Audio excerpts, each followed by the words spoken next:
nanti. Ya pengajian Ya. ada itu.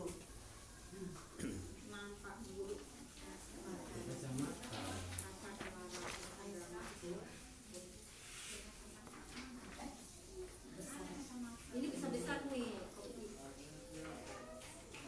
Tuh bang.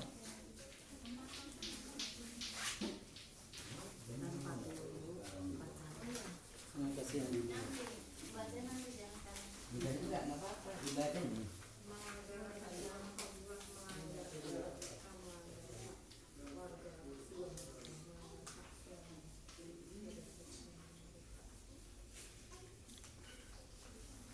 Ada lagi bang, dikasih putri.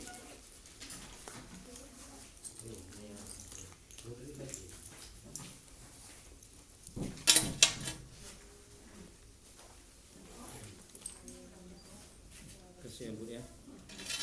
Mau balas. Ya.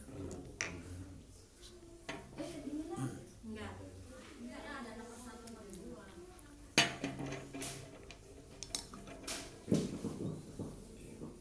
Mulai ya. Bismillahirrahmanirrahim. Assalamualaikum warahmatullahi wabarakatuh. Alhamdulillahirabbil alamin. Wa bihi nasta'in ala umuri dunya wad din. Asyhadu an la ilaha illallah wahdahu la syarika lah. Wa asyhadu anna Muhammadan abduhu wa rasuluh. Allahumma shalli wa sallim wa barik ala sayyidina Muhammad abdika wa rasulika nabiyil ummi wa ala alihi washabihi ajma'in.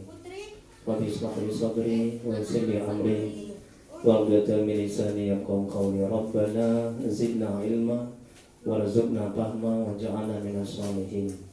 Amin ya rabbal alamin. Ya Allah, ampuni ya Allah dosa kedua orang tua kami. Ampuni ya Allah dosa kami ya Allah. Ya Allah, mudahkan kami mencari ilmu, mudahkan kami mempelajari ilmu, mudahkan kami ya Allah memahami ilmu dan mengamalkannya. Ya Allah, berkahi majelis ini, berkahi rumah kami ya Allah. Amin ya rabbal alamin. Mari kita mulai pengajian kita pada sore hari ini dengan membacakan umul kitab. Adapun pahalanya kita hadiahkan untuk Nabi Muhammad SAW, untuk keluarga dan sahabat-sahabatnya. Kemudian untuk para tabi'in, tabi'ut tabi'in, untuk Syekh Muqtadir Al-Jailani, untuk guru-guru kita, kedua orang tua kita, serta untuk kaum muslimin dan muslimat pada umumnya. Dan untuk niat kita masing-masing dan niat sahibul bait di rumah ini. Al-Fatihah. A'udzu billahi minasy syaithanir rajim. Bismillahirrahmanirrahim. Alhamdulillahi rabbil alamin. Ar-Rahmanir Rahim. Maliki yaumiddin. Iyyaka na'budu wa iyyaka nasta'in. Ihdinas siratal mustaqim. Siratal ladzina an'amta 'alaihim ghairil maghdubi 'alaihim waladdallin. Amin. Hidayah antal maksudi wa ridhoka mandhubi. Ya Allah, Engkau lah yang kami tuju, keridhaanmu lah yang kami cari. Amin ya rabbal alamin. Bapak, Ibu, shahibul bait yang dirahmati Allah Subhanahu wa taala. Baik, judul tausiah kita pada sore hari ini adalah dampak buruk dari pacaran. Nah, jadi Islam itu tidak mengenal pacaran. Yang ada adalah ta'aruf. Ya, sudah ada materinya semuanya? Sudah ya.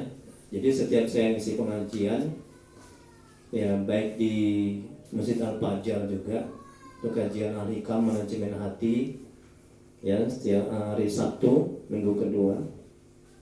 Jadi kalau Bapak Ibu ada waktu luang bisa datang ke sana ya. Itu juga saya kasih materi seperti ini.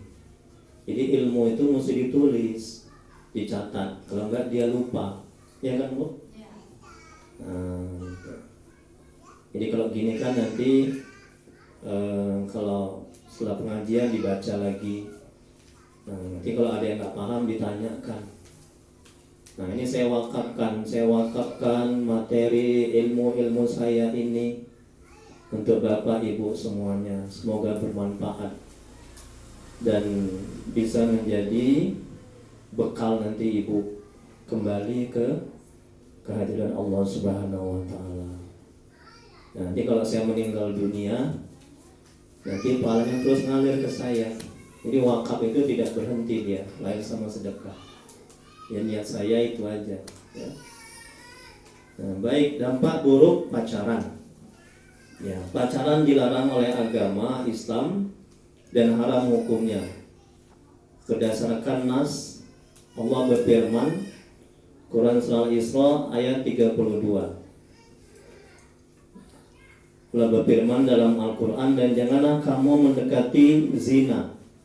Sungguhnya zina itu adalah suatu perbuatan yang keji dan suatu jalan yang buruk. Jadi mendekati zina, mendekati aja nggak boleh, betul kan? Apalagi sampai pacaran. Nah, kemudian berikutnya Imam Ibnu Katsir, semoga Allah merahmati dan meridhoinya, menyatakan bahwa Allah melarang zina dan mendekati zina, serta dilarang pula berbagai penyebab yang dapat mengantarkan kepada zina, yaitu pacaran. Nah, sebelumnya saya perkenalkan dulu ya diri saya ya. Mungkin ada yang bertanya-tanya, Ustadz ini siapa? Ya, orang mana gitu? Kok bisa kenal sama Pak Haji? Nah, gitu. Jadi saya sama Pak Haji, ini Pak Haji jemaah saya di Masjid Fajar, Al-Fajar. Nah, jadi Pak Haji ngikuti pengajian Al-Hikam, pengajian manajemen hati. Situ dia kenalnya.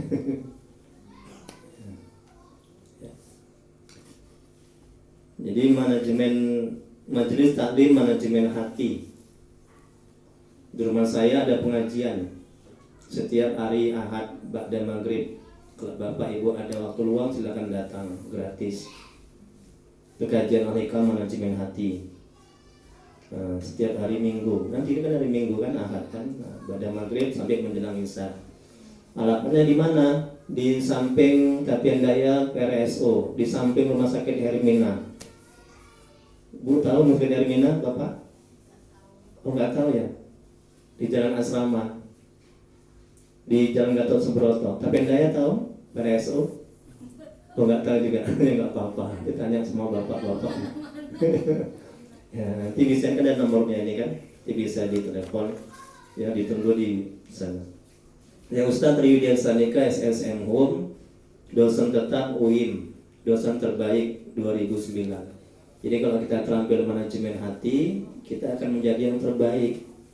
Nah, makanya Bapak Ibu belajar manajemen hati. Bila menjadi suami yang terbaik, anak yang terbaik, istri yang terbaik, kerja terbaik.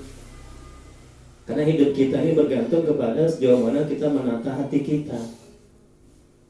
Kalau kita terampil menata hati kita, maka hati kita bisa tenang, tentram, nggak galau, nggak suka emosian, nggak suka marah-marah, dan bisa bersabar hati ini.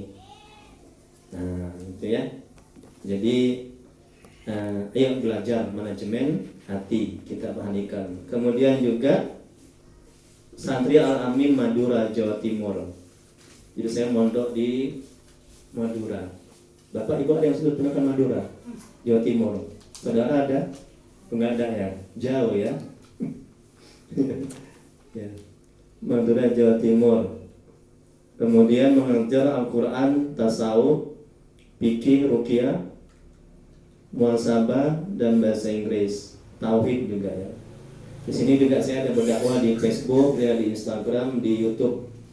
Nah ini juga saya masukkan ke YouTube nih Bu. Kita tengok di YouTube ya Bu ya. Nah nanti ada. Jadi kalau oh iya lupa apa yang dibilang sama Ustaz itu, coba lihat di YouTube. Ketik aja Ustaz Riyudian Sanika Official. Ini ada nanti di sini kan. Ustaz Riyudian Sanika Official. Nanti apa yang saya ceramahkan nanti ada lagi, bisa dibuka. Klik aja. Tapi jangan lupa lah like, share, and subscribe. Gitu ya. Bagikan. Jadi Pak Haji tadi mau minta nanti bisa videonya saya bagikan. Kemudian juga saya juga ada dakwah di Facebook dan WhatsApp. Ini saya ada grup WhatsApp, silakan gabung Bu, namanya Manajemen Hati. Nah, Pak Haji udah gabung ya Pak Haji ya di grup saya. Itu setiap hari saya berdakwah tentang manajemen hati. Nah, ini ada nomor teleponnya ini, nanti bisa digabung. Ustaz, saya mau gabung manajemen hati Ustaz, grupnya, nah, silakan gabung ya. Bisa kita bisa silaturahim. Ya ambil itu materinya, ini sangat penting kali ini ya, ilmu ini ya. Nah, baik kita lanjuti. Sampai mana tadi? Imam Ibnu Katsir. Betul Bu?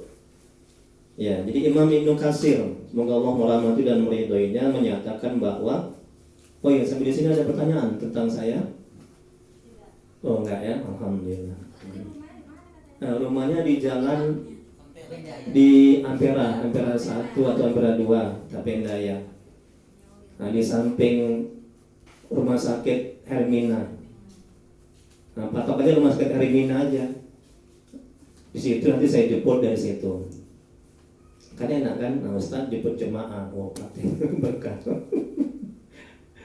Terus sampai Hermina telepon, Ustaz kami ini sudah di Hermina nih Ustaz, mau ke Hermina. Oke baik Bapak Ibu, saya akan jemput.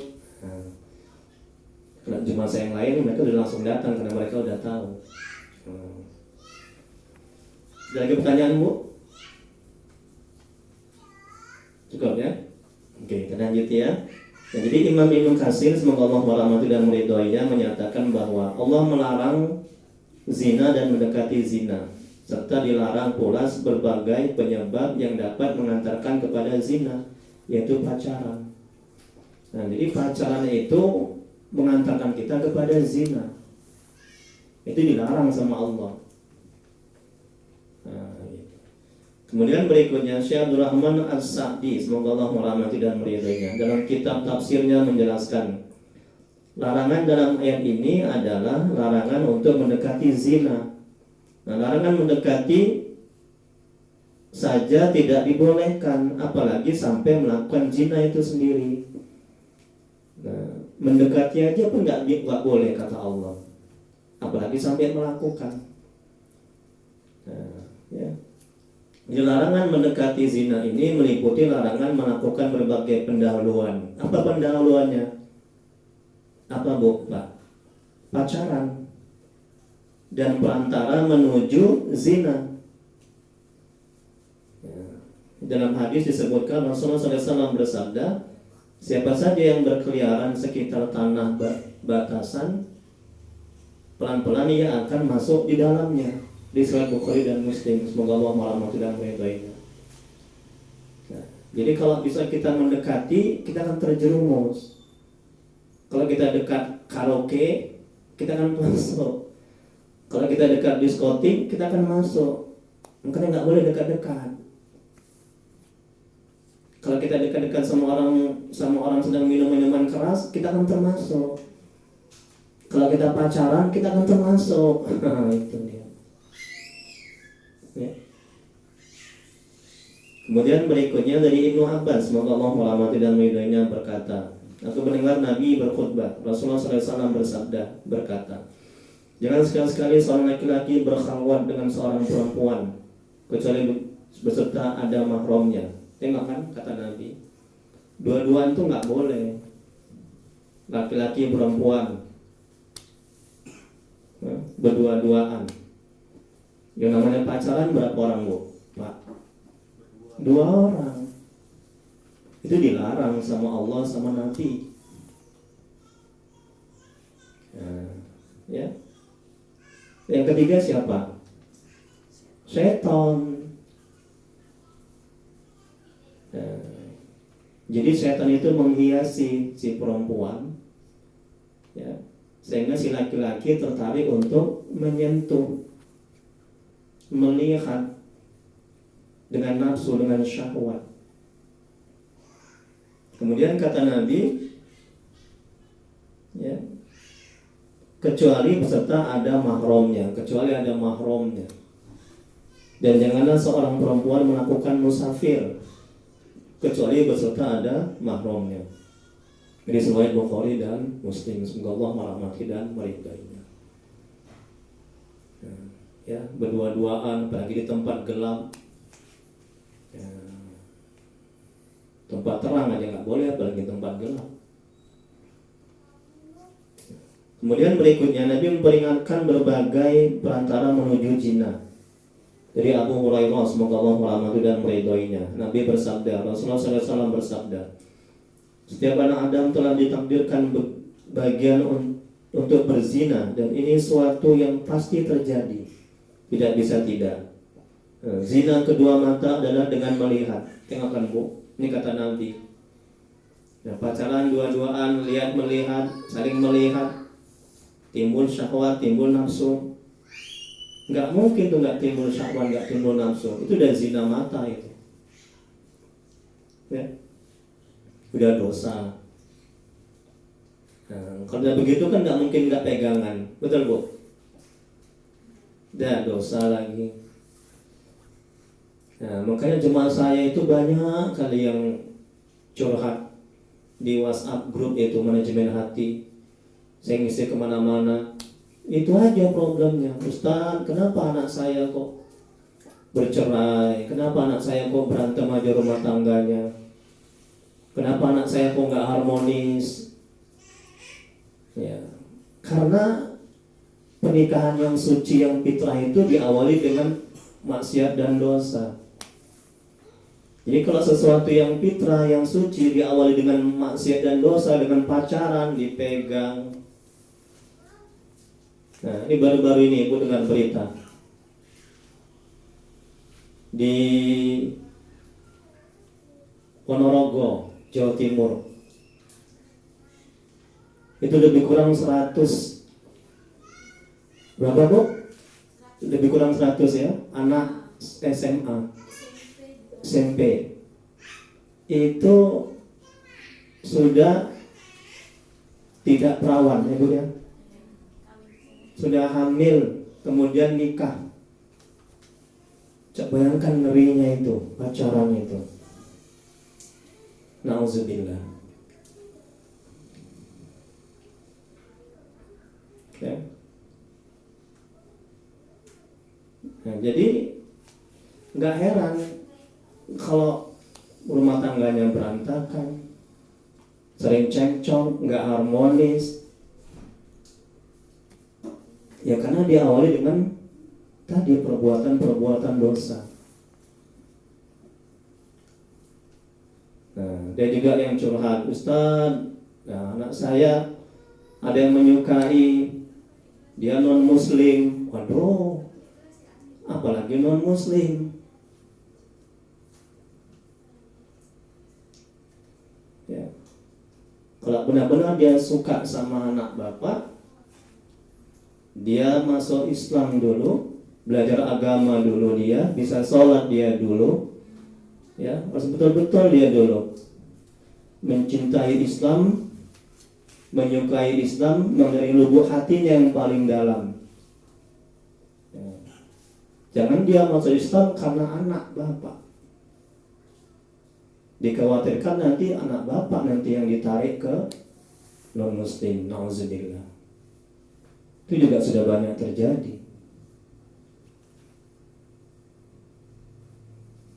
Ya, ini tolong dipahami. Ini kewajiban saya menyampaikan. Ya, nah, ini kata Nabi tadi. Kita lanjuti hadisnya. Ya. Jadi zina kedua mata adalah dengan melihat. Nggak mungkin pacaran tunduk aja gini. Mungkin Bu? Abang kemana abang? Di mana abang sekarang? Nggak mungkin. Masih tengok-tengokan. Kok masih itu ketawa deh Pak. Ya. Atau begini ya Mas ya, Bang, abang ganteng kali lah sekarang Bang. Abang dari mana sekarang? Nggak mungkin, pasti tatap-tatapan kan, mata ketemu mata. Dan gitu pasti timbul syahwat. Orang yang nggak normal, ya kan Pak Bu? Ya nggak timbul syahwat. Nah, makanya Nabi melarang pacaran. Ya, ini zina mata. Kita lanjut ya Bu Pak. Kemudian zina kedua telinga adalah dengan mendengar handphone. Assalamualaikum abang saya. Bagus assalamualaikum kan? Ya, bagus assalamualaikum. Tapi ujungnya abang, adik kangen lah. Waduh, tengok itu. Laki-laki mana coba laki-laki yang mendengar itu ser katanya. Dan zina telinga. Dan zina.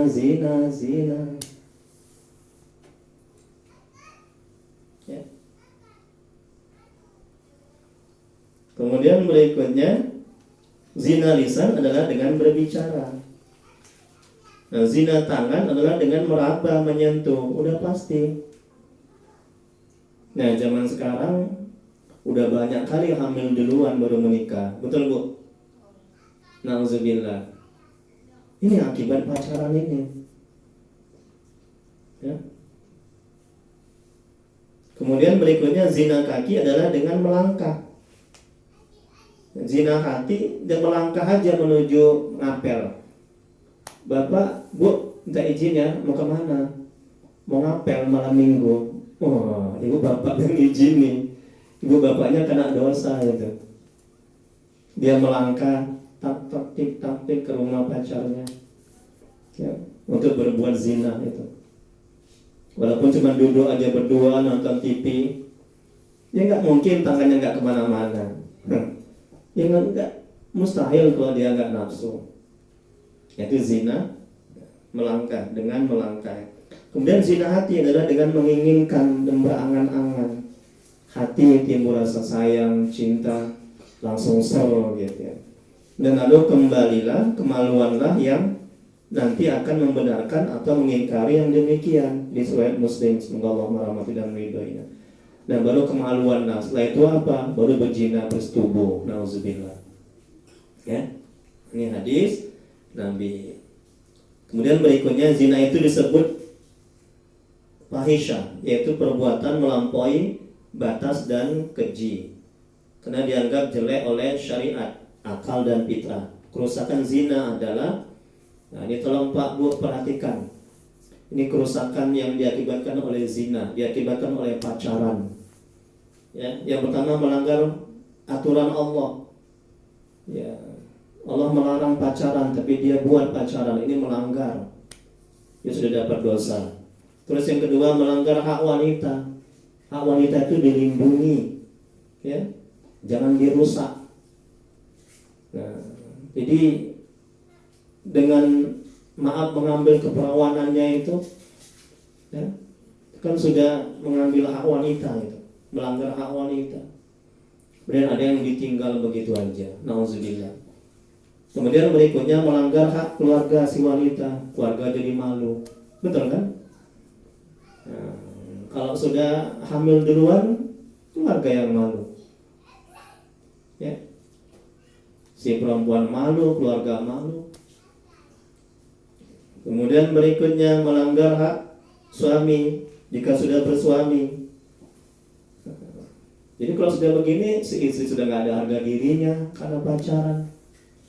Nah, suami juga sudah nggak ada harga dirinya. Karena apa? Nah, karena tidak bisa menjaga, ya, tidak bisa menjaga hak wanita. Nah, kemudian berikutnya merusak apa nih Bu? Hal ranjang. Nah, coba ketika pacaran, maaf, sudah habis digeranyanginya, sudah nggak perawan lagi. Nah, ketika diranjang sudah nggak ada apa-apanya lagi, sudah hambar. Itu makanya terjadinya perceraian, konflik, ya, perpisahan.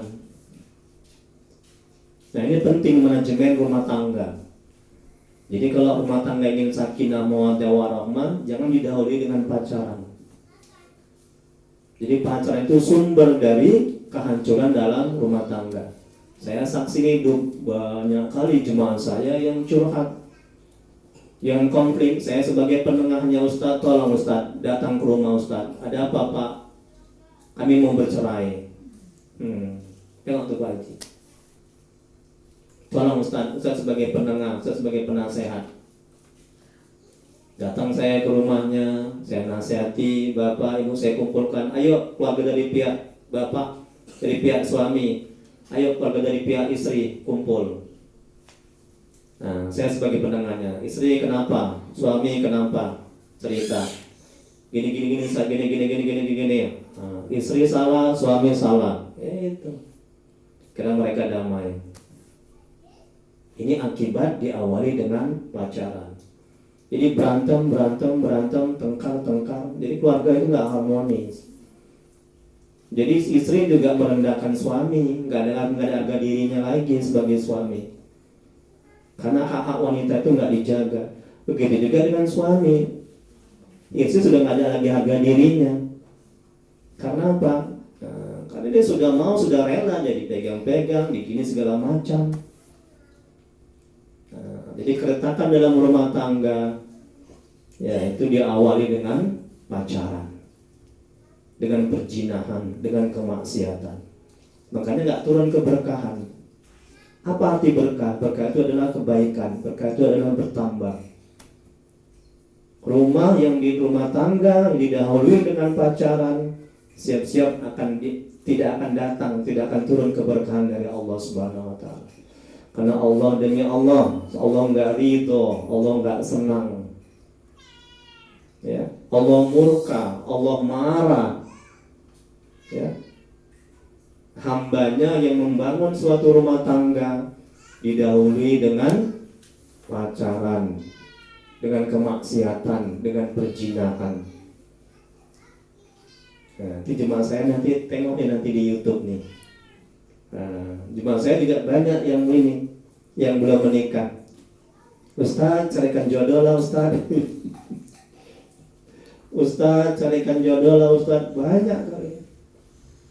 Alhamdulillah kemarin ada yang minta jodohkan. Alhamdulillah sekarang sudah menikah mereka. Ya. Jadi mereka paham dan sadar. Ya. Mereka ingin berumah tangga, ingin membentuk rumah tangga yang sakinah mawaddah warahmah. Ya. Mereka sadar setelah mendengarkan ceramah saya ini, mereka tidak akan mau untuk diajak berpacaran, tapi mereka mau kalau dia ta'aruf. Apa ta'aruf? Ta'aruf itu si laki-laki datang. Nah, jadi tidak pergi ke sana kemari, tidak duduk berduaan, tidak. Nah, laki-laki datang ke rumah si perempuan. Nah, dia melihat perempuan itu, wajahnya, tangannya. Nah, kemudian dia utarakan niatnya kepada orang tua si perempuan untuk menikahinya. Nah, setelah itu sebulan 2 bulan baru mereka menikah. Jadi nggak ada pergi kemana-mana, duduk berduaan kemana-mana, nggak ada seperti itu. Alhamdulillah kalau suatu keluarga yang didasari dengan dengan keimanan, ketakwaan, ya dengan ta'aruf, dengan tidak pacaran, insya Allah akan menjadi keluarga yang sakinah mawaddah warahmah, berkah. Kemudian berikutnya merusak nasab. Tengok. Jadi orang yang menikah hamil duluan, binnya tidak bisa dibangsakan kepada bapaknya. Kepada siapa jadinya binnya? Nah, kepada hamba Allah bin Abdullah. Nah, dan kalau anaknya nanti sudah besar mau menikahnya, bapaknya nggak bisa menikahkan anaknya. Ini kajian fikih. Jadi yang menikahkan anaknya siapa? Wali hakim. Tengok kan, apa nggak malu begitu? Orang yang menikah, ya anak yang lahir di luar nikah. Dan sabar. Tapi nggak apa-apa lah, nanti kalau lupa ya Bu ya. Silakan Ibu. Saya senang orang yang bertanya yang penasaran. Nah. Kalau yang ada di luar itu Ya. apa seterusnya? Anak pertama, anak kedua, anak ketiga, apa seterusnya gitu? Dia apa kalau kita tanpa walinya orang tuanya? Kalau anak yang lahir di luar nikah, seterusnya anak pertama, kedua, ketiga, nah walinya wali hakim. Kedua, masalah harta. Masalah harta, Pokoknya si bapaknya punya harta. Heeh. Itu bisa jatuh ke anaknya. Karena dia bukan bapaknya kandung, jadi terhijab.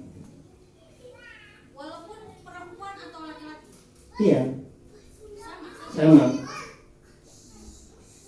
Nah, itu. Jadi hilang lah ya.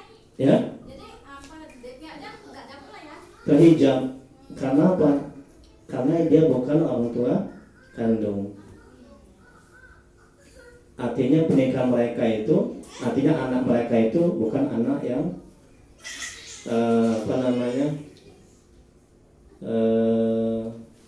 anak yang sah sesuai dengan agama, gitulah kira-kira.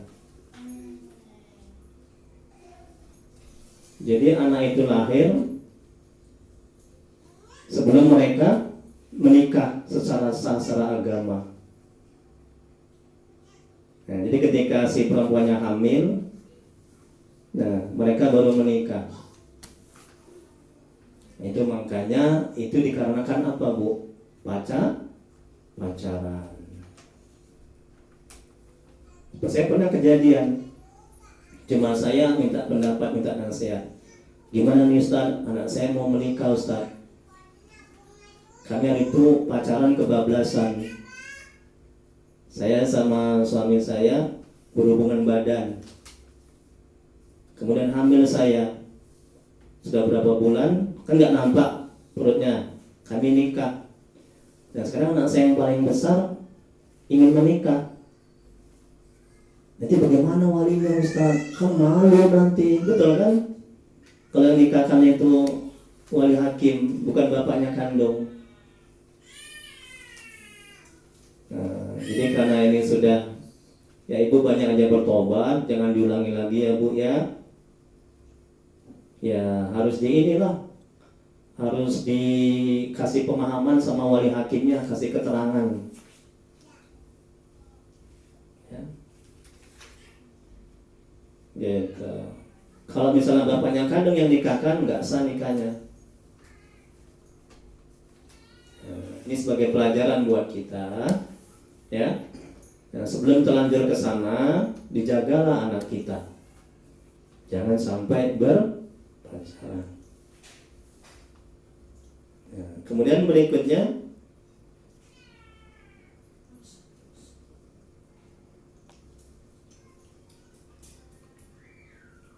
tidak mampu membanggakan diri di hadapan suami. Tengok kan, ya maaf cakap namanya sudah dirusak sama suaminya. Maaf cakap namanya sudah diobok-obok, sudah disetubuhi, sudah dipegang-pegang.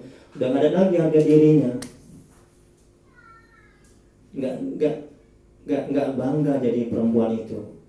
Nggak, inilah aku gitu. Kemudian berikutnya merasa bersalah, terus merasa bersalah, merasa berdosa. Yang berikutnya dampak buruk dari pacaran adalah kurangnya kepuasan hubungan intim.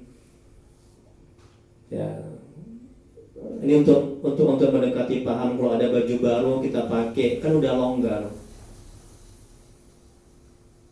Jadi kalau misalnya ada suami istrinya sudah disetubuhi duluan, maaf cakap, dan ketika malam pertama kan sudah nggak ini lagi, nggak ada jadinya kepuasan. Kemudian yang terakhir, tidak tercipta keluarga sakinah, tentram, berantem aja. Ustaz, kami kok berantem aja Ustaz ya? Iyalah, bapak ibu dulu pacaran, berzina, ibu nggak mau tobat. Jadi Allah tarik keberkahan dalam rumah tangga ibu. Ya, jadi gimana caranya Ustaz supaya tentram, sakinah? Ya, caranya ibu bertobat, bapak bertobat. Jangan lagi biarkan anak ibu bapak pacaran. Kalau bapak biarkan anak ibu bapak pacaran, bapak dapat mendapatkan dosa jariah. Ibu tahu dosa jariah?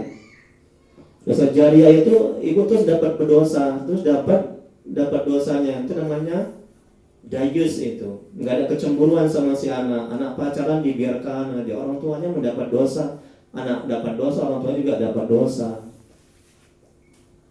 Nah, jadi bapak ibu sekarang bertobat, Ya, jangan biarkan bapak ibu membiarkan anaknya pacaran.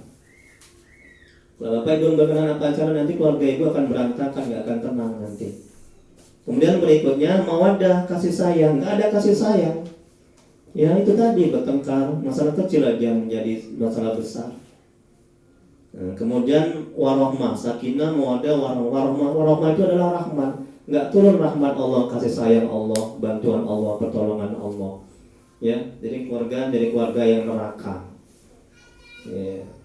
Wallahu a'lam, hanya Allah yang maha mengetahui. Sedangkan bapak ibu mungkin ada pertanyaan tentang keluarga sakinah, tentang keluarga ini. Ya. Tadi sudah didahulukan tadi pertanyaan tadi sama ibu tadi. Ya. Ya. Sebelum kita tutup dengan doa. Mau tanya Pak. Alhamdulillah Pak Haji. Boleh nggak anak kita ini pacaran sama Mm-mm. orang kafir? Mm-mm. Kalau ditanya katanya mau masuk Islam boleh atau enggak tuh?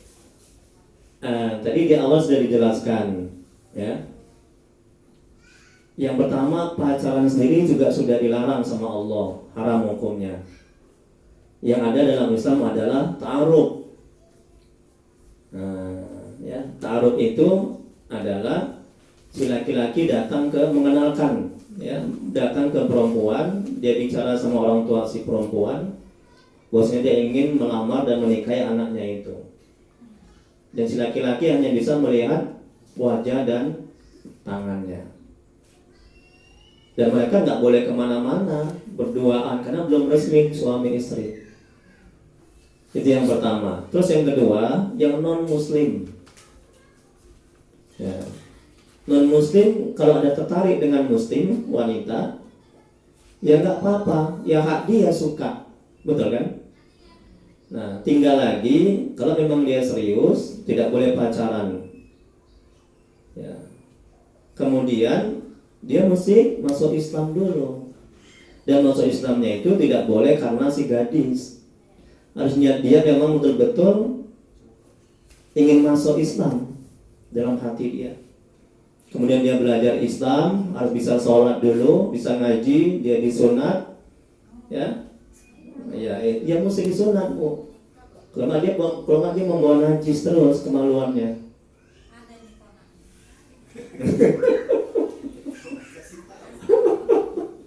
Ya nggak apa-apa, nggak boleh sembunyi-sembunyi sama Ustadz, ya.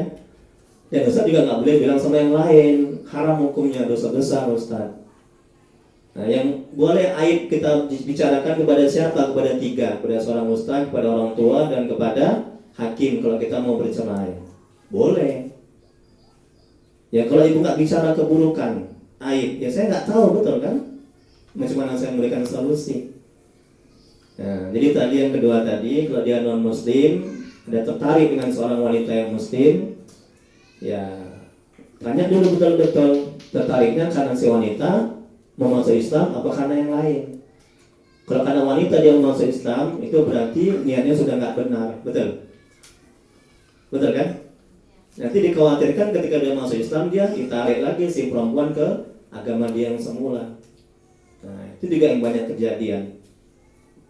Nanti ini kan didengar sama jemaah saya di YouTube. Nah, jadi harus tanya dulu benar-benar kamu masuk Islam itu karena apa? Kalau memang karena diri dia sendiri, karena dia masuk Islam, syahadat dia, kemudian belajar di agama, belajar sholat, sampai dia bisa sholat, bisa mengaji, udah. Nah, sunat dia, baru dia bisa datang ke rumah orang tua si perempuan, baru dia mengutarakan isi hatinya, Bapak, saya udah masuk Islam, saya masuk Islam memang karena dari niat saya udah bisa sholat, bisa mengaji. Nah, saya ingin menikahi anak Bapak. Itu ta'aruf. Oke, saya terima. Misalnya kan. Nah, tapi ingat, nah, setelah itu nggak boleh kemana-mana berdua, nggak boleh duduk berdua, nggak boleh pacaran. Nah, kapan hariannya menikah? Sebulan lagi, 2 bulan lagi, jangan lama-lama. Nah, setelah 2 bulan baru mereka menikah. Begitu dia caranya. Itulah ajaran Islam. Nah, ya. Ada lagi? Silakan Pak Haji. Pacaran yang menjaga jarak itu. Pacaran menjaga jarak. Sama juga, namanya juga pacaran. Kan ada jina hati. Aduh, abangku lagi apa ya? Betul kan? Betul nggak Bu? Betul kan? Telepon aku, abang sayang lagi apa? Udah, jin apa itu bu? Tadi jin telinga. Kemudian abang sayang lah sama adek, jina lisan, betul kan? Jina telinga, jina lisan, jina kaki. Kan kata Nabi tadi yang kita terangkan, betul kan? Dan jina, alhamdulillah. Jadi banyak kali jemaah saya itu yang curhat, yang minta nasihat. Itu aja diawali dengan pacaran itu. Ada yang hamil duluan, ada yang mau bunuh diri. Ini kan dengar dia di YouTube nih. Jadi istilah diundang kawan itu Pak pesta nggak bisa lah. Maksudnya? Diundang itu, Hah? acara pesta gitu. Undang ada perundangan itu. Hah? Nggak boleh. Kita pacaran aja. Kita Terus pacaran. dapat Jangan undangan gitu. Hah? Diundang kawan gitu. Enggak, kita kan udah pacaran, nggak boleh. Pacarannya juga nggak boleh. Undangan, pesta apa segala macam itu dilarang. Mau gini kan, bang, ada undangan dari kawan saya. Kan abang sudah datang ke rumah saya, sudah taruh mau menikahi saya bulan depan. Misalnya kan, bang kita video bang yuk, nggak boleh berduaan, naik kereta, naik mobil. Mesti yang ketiga lah, bawa yang ketiga, misalnya adik atau orang tua. Nah, misalnya mau beli cincin untuk pernikahan, bawa adik atau kakak atau bapak, mesti bertiga. Kan tadi kan kata Nabi nggak boleh berduaan, betul? Ya bu, tidak boleh berduaan yang bukan mahram, ya kan? Kan kata Nabi itu. Apalagi undangan, pasti pegang tangan, pasti tengok-tengokan. Masya Allah. Ada lagi Pak Haji? Ya, silakan Mas. Masih sudah menikah? masih aja. Alhamdulillah. Berapa umur? 26 tahun. Alhamdulillah. Ada nih calon saya kalau mau. Bercanda ya. Enggak serius kalau memang mau, yang ada memang saya. Ada stok lah kira-kira ya. Nah, silakan Mas. Jadi gini Ustaz. Nah. Dengan mengenai menikah di luar nikah tadi. Iya. Jadi misalnya Menikah di luar, menikah hamil di luar nikah. Pinter ya. Hamil di luar nikah. Jadi hamil dulu baru menikah ya. Iya, itu banyak itu mah kejadian. Jadi Silakan Mas. misalnya Ustaz sudah menikah Nah. dengan ayah kandungnya itu bagaimana solusinya? Apakah menikah ulang dengan walinya atau gimana? Iya, bagaimana solusinya ketika ada seorang anak yang seorang yang wanita yang hamil kemudian dia menikah. Nah, macam mana anaknya solusinya? Ya solusinya ya kalau dia mau menikah pakai wali hakim gitu aja. Enggak, ayah sama ibunya ini. Maksudnya apakah orang ini menikah lagi? Menikah lagi. Betul sudah menikah sudah sah. Nikahnya sah. Oh, nikahnya sah. Nikahnya sah. Ya, jadi perempuan laki-laki, si perempuan ini sudah hamil duluan dan mereka menikah. Dan nikahnya sah.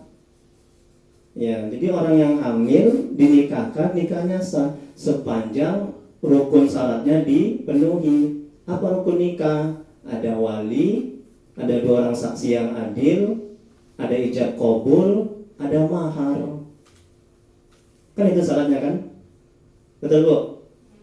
Ada wali perempuan, ada saksi, 2 orang saksi yang adil, ada ijab kabul, ada mahar. Ada lagi yang kurang? 4 itu kan rukun nikah kan? Nah, kalau misalnya nggak ada yang 4 itu, satu misalnya nggak ada saksi, yang nggak sah, atau walinya nggak ada, yang nggak sah. Jadi sepanjang nikahnya itu sudah terpenuhi rukunnya, walaupun yang perempuan itu sudah hamil duluan, nah, tinggal lagi itu tadi, anaknya itu nggak bisa dibangsakan kepada bapaknya, binnya.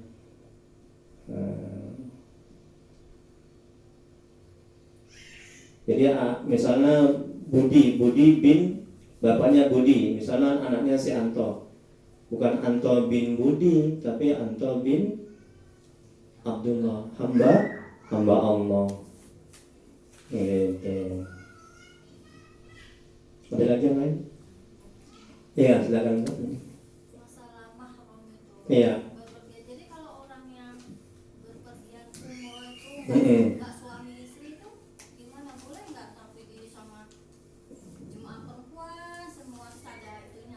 Iya. Itu boleh nggak? Ya nggak boleh sendiri. Tapi kalau Misalnya dia sama seorang ustadz berdua, itu nggak boleh. Kalau rame sama ada perempuan-perempuan yang lain, itu nggak apa-apa. Nah, kan nggak pernah umroh itu berdua ustadz sama perempuan atau ibu kan nggak pernah kan? Kan pasti dia rame-rame, ada mahramnya yang lain, itu nggak apa-apa. terus kalau Gitu. berpergian gitu mau berpergian apa kita Heeh. mau pergi ke Surabaya Ibu Jakarta, misalnya? gitu tapi rame-rame gitu boleh. Harus ada perempuan ya lah, Iya kan, ya rame-rame ya maksudnya kemana? Iya, iya. Boleh. nggak apa-apa. Nggak apa-apa. Nah, ya nggak apa-apa. Kecuali cuma ibu sendiri perempuan. Nggak kirain malam tuh Nah, suami istri gitu nggak boleh. lebih baik ada suaminya. Kalaupun misalnya nggak ada suaminya, ada teman dia perempuan yang lainnya, biar tidak timbul fitnah. Ya, ada pengertiannya gitu lah. Iya. Nggak mesti suami istri. Iya, cuman lebih abdol karena bisa menjaga itu tadi kan. Nah, lebih baik gitu. Ada lagi yang lain? Alhamdulillah menarik ya kajinya ya. Nanti insya Allah pertemuan yang akan datang mungkin mengenai fikih ya, cara sholat ya. Betul kan? Cara wudhu. Ada saya punya seorang manajer pimpinan Bu di suatu kantor yang besar. Saya usah sebutkan namanya lah ya. Ada nih di sini. Dia wudhu aja pun nggak tahu, belum sempurna. Coba wudhu kalau nggak sempurna, macam mana dia mau diijabah doa?